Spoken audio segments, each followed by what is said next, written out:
Thank you for tuning in to Behind the Boost. Today we're continuing our conversation with Mike and AJ from Agency Coach. Yeah, it's sold. As soon as somebody said, you know what, I got to get you in touch with Nick. On my side, I've already created that relationship because I'm already going to have that if you think of it as like a three-legged stool, you're recommending somebody, it's so much more powerful to hold it up. Exactly. So always hot leads is about that whole piece. Ideal leads, nurturing the relationship, get people to raise hands. Once they raise their hands, we need to move them into sales, right? So instead of having awkward sales process, what we need is effortless conversions. Yeah. Right. Not just converting, but we want to make it feel easy, right? So we've got to have a good sales process you follow over and over again, right? We got to make sure that we're actually signing clients for the right dollar amounts and the right conversion rates, right? And we ultimately, like we've said before, we're not only stacking our monthly recurring revenue, but we also have a system to ascend our existing clients into higher and higher levels of services with us. Right? There's so much gold in people's backyards. Like, how do you go back after them and get them, right? Yeah. So we got to have hot leads. We got to have effortless conversions, right? So that leads us with that doubt in delivery, right? Yeah. So if you're doubting delivery, you'll never sell anything. But what do we want instead? We want to deliver big for our clients. We want to do a really good job for them, right? And we want them to recognize that we're doing a good job for them. And here's the kicker, though. We want to be able to do that while ultimately working less. Yeah. Right. Because think about it. If you have hot leads and you're closing the heck out of them, what happens to most agencies? They get buried by the weight of that work, even if they're really good at it. Yeah. Right. And so we have to have the right combination and the right approach such that you don't get buried. And solving that really is about, number one, making sure that you are bundling your services in a way that's really irresistible to your clients, right? That if we're going to achieve those high levels of monthly recurring revenue, well, you got to have something that that they want to buy that looks awesome. And AJ, people have asked AJ and I, like, how do you guys like sell a 3 and 5 and whatever $10,000 a month project or client or that $100,000 website? I say it's simple. We offer it. Yeah. Like, if I looked at your proposal right now, would there be an option for me to buy what we call a first class offer? Yeah. And most agencies out there, they don't have the first class offer. First class offer, kind of by definition, is it's all the things you offer, and the investment at the bottom of it should make you as the agency owner feel uncomfortable, right? Oh, should I charge that month? Like, you got to have that first class offer, right? And we were on a coaching call yesterday with someone, and they're like, I have a $250,000 a year offer. I'm like, cool. That's awesome. Like, do you sell it? They're like, yes. And I asked them, like, does it make you feel uncomfortable? They're like, no, not really. I'm like, okay, well, then it's too low. And for that person, I'm like, well, what's the number that makes you feel uncomfortable? $1 million a year? Like, do it. Like, have the first class offer, right? And so somebody else, like, asking for 20 grand or 10 grand might feel uncomfortable, right? If that's it for you, that's your number, right? Not getting into the weeds. So having an irresistible offer, you gotta have bulletproof delivery and systems and checklists. And then I think the one that's probably most relevant to our relationship with you guys is having fulfillment, team, and partnerships, right? So like AJ said, the realtor that builds their own houses that they sell ain't going to sell that many houses. The agency that's doing their own SEO is not going to sell very much SEO, right? So partnering with people, right? It could be fulfillment teams like yours, but it also could be software, right? Yeah. Like, what is the software? What kind of leverage can we create that provides the value to the client that doesn't necessarily require a ton of time? Agencies should be paid based off of the value they provide, not the time that it takes. Right. And so if you think about it, zooming out, right, if we want to own our agency and own our life, we got to have always hot leads and effortless conversions, and we got to deliver big and work less. And so, like, that's what we help people with, right? And we dive into these different areas to piece this together, because depending on where, the hypothetical agency that you just brought, to the table here, Nick, like, depending on where you're at, you may have a problem with all three of those things, or maybe one or two, or maybe this is like a traffic light kind of thing. Like, are you a red here, a yellow, or a green, right? And we can run a pretty successful agency on a bunch of yellows, right? But you'll probably be like pretty burnt out, right? And so the goal is, how do we get the reds to yellows? How do we turn the yellows to greens?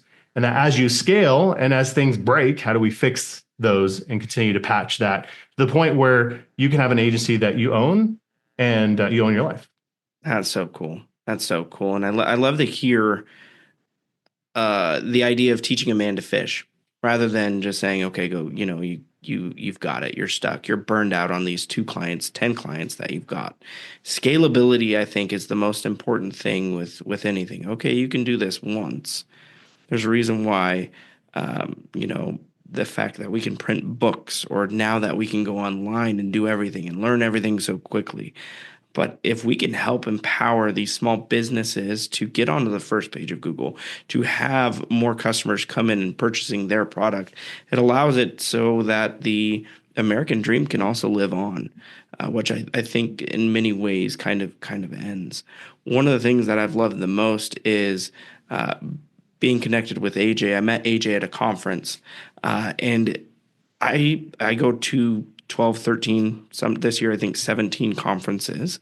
And I can see their vibe, right? Do they want to talk to you, or are they just like, ugh, this guy's coming to talk to me, right? And also mix, AJ and I look like brothers. So I was like, dude, I got to but your vibe was so cool. And I went and spoke to you, and you were like, I'm like, dude, that lunch was really weird. And you were like, I didn't have that lunch. I went and got hot chicken or something. And I was just like, man, I should have gone with him to get hot chicken in Nashville. But what I love is the idea of owning your own agency, and you guys seem to as well have a life outside of it. And I think that's a huge part of why we do this. Why am I working? Why am I going out and visiting all these conferences? Is so that I can take my kids to Disneyland. I can go to my daughter's graduation or their prom. Tell me about that, AJ. What is this life created for you that you want to then give to others? Yeah, 100%. Like Mike and I decided pretty early on how we wanted to manage like our work-life balance. Like one of the things that Mike said, and I don't know if you heard this from somebody else, but he said that you need to live today how you want that to be in the future, right? There's never going to be this magic moment where you're like, okay, now I have the time and freedom to do all these different things. Like I remember one time I went and met with a client of ours, and he was kind of bragging. He's like, I was saying that I was going to go on vacation or something. He's like, I haven't taken a vacation in 15 years. And he's like, super proud of it. And I'm thinking like, geez, like if that's what it takes to run a business, I don't know if I want that, right? But he was choosing that. We've had people that come into our agency coaching that are saying that they're working, 16-hour days, 6-7 days a week. And, for a lot of them, it was just giving them the permission to not do that, right? Yeah. And talking to them about work-life balance. Like we do different activities where we help them identify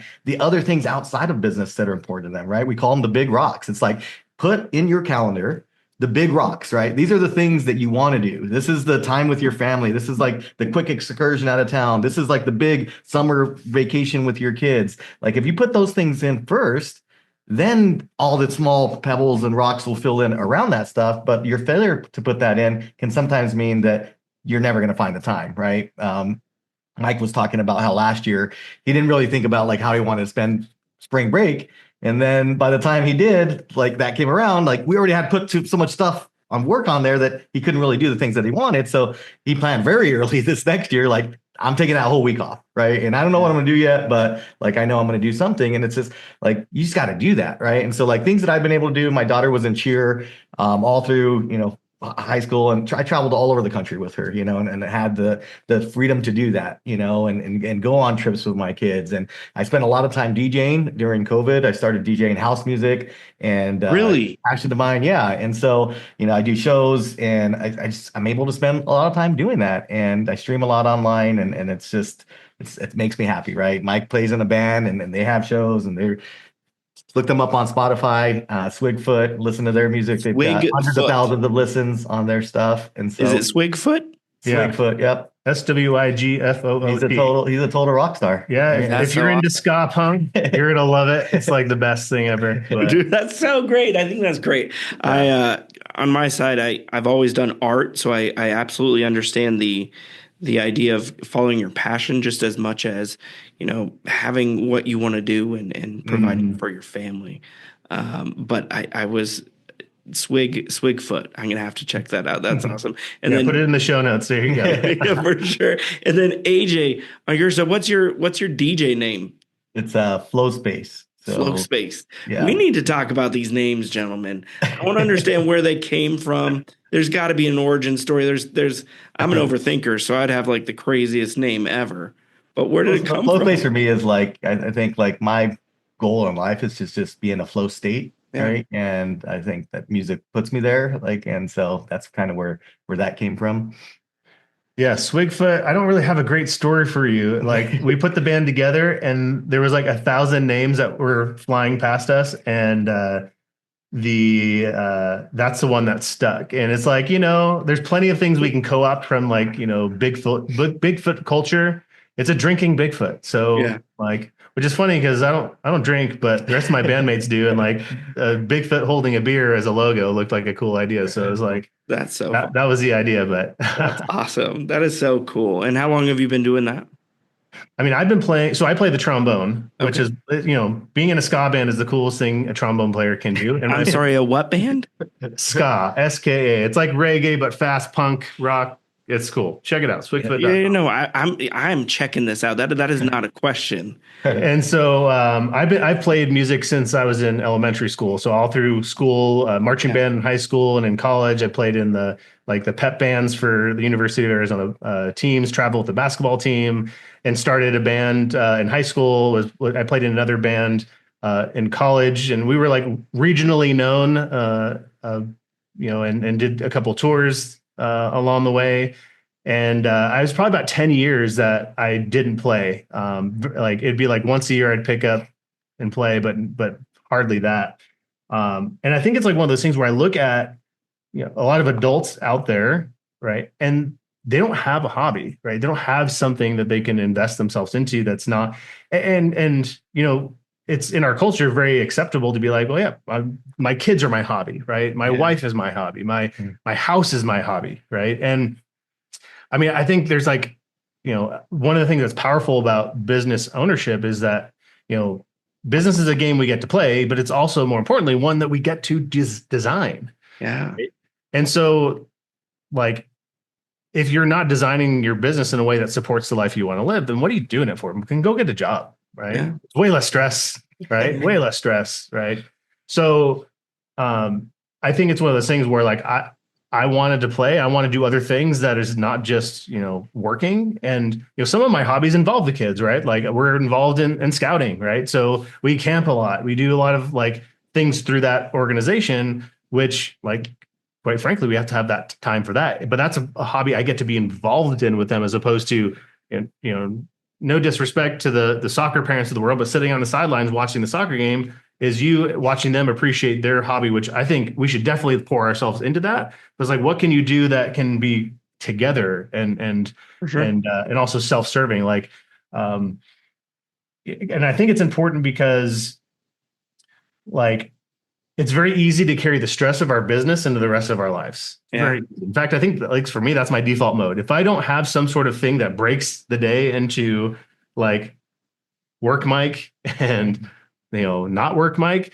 then I end up being work Mike at home. And you don't want work Mike at home. Like he's not a very pleasant guy. AJ's like, in fact, our studio that we built is attached to my home. So, so I'm not very far from my home is my point. AJ's like, please don't come over. No. Yeah. But it could be simple. Like last summer, I decided that, we were here in Tucson, Arizona, which is hot as you know what. Oh, yeah. In the summer. Yeah. And I was like, you know what I want to start doing? I want to start hiking. I live right next to this beautiful state park. I could literally walk out my street, across the street, and walk into hiking trails. What's the state park? It's called Sabino Canyon. Yeah.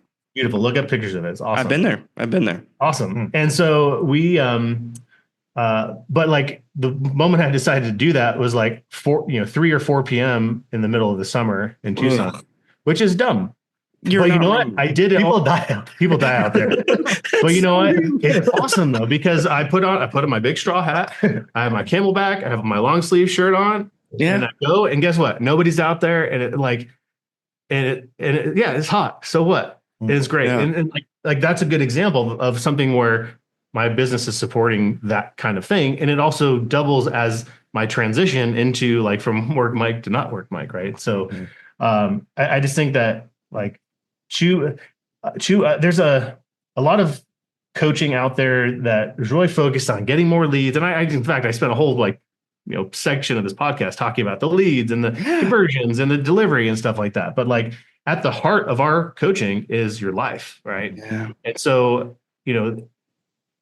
go ahead and get coaching on leads, go ahead and get, service partners, and go ahead and fix your conversions. But like, it's all going to be in service to something. And I think that's something a lot of our community appreciates about AJ and I, is that like, we're not working machines that just and have the rest of our lives like in disarray.